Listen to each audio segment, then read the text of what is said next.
Ceramic కి ఇప్పుడు graphene దానికి దీనికి ఉన్న వేరియేషన్ ఏంటి సార్ సిరామిక్ కి గ్రాఫైన్ కి మీకు మేజర్ డిఫరెన్స్ ఏమి ఉండదండి. But when coming to ceramic లో థిక్నెస్ తక్కువ ఉంటుంది, 9H షార్ప్నెస్ ఉంటుంది, అండ్ అందులో ఉండే హైడ్రోఫోబిక్ క్వాలిటీస్ తక్కువ ఉంటాయి.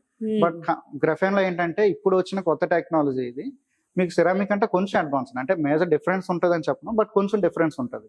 మీకు షైనింగ్ ఎక్కువ ఉంటుంది దాని కంపేర్ టు సిరామిక్ అంటే గ్రఫైన్ లో ఎక్కువ షైనింగ్ ఉంటుంది, అండ్ స్మూత్నెస్ మీరు ఫీల్ అవ్వచ్చు. గ్రఫైన్ లో స్మూత్నెస్ అనేది మీరు ఫీల్ అవ్వచ్చు, సిరామిక్ లో మీకు అది ఉండదు.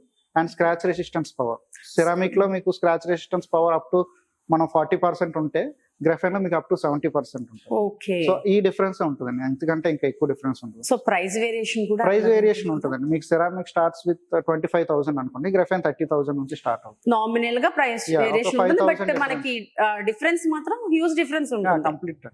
అచ్చా. ఓకే సార్, ఇప్పుడైతే గ్రఫైన్ తో కంపేర్ చేస్తే పీపీఎఫ్ ఫార్ బెటర్ ఉంది, అసలు చాలా బెటర్ ఉంది కదా. అయితే ఎక్కువగా చూస్ చేసుకుంటే మాత్రం పీపీఎఫ్ ది బెటర్.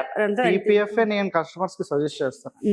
సో మీకు ఇది ఏంటంటే వన్స్ అప్లై చేసిన తర్వాత మీకు మళ్ళీ 5 years వరకు మీరు అసలు చూసుకో అవసరం ఉండదు. ఒకసారి చేస్తే 5 years మీకు స్ట్రైట్ వారంటీ వస్తుందండి. ఎవ్రీ 6 months కి మెయింటెనెన్స్ ఉంటుంది. సో అది మేము చూసుకుంటాం. సో మీకు ఏమైనా మైనర్ స్క్రాచెస్ ఉన్న పీపీఎఫ్ షీట్, ఇప్పుడు ఆ వెహికల్ చూసారు డ్యామేజ్ అయినా సరే అది మేము మార్చేస్తాం.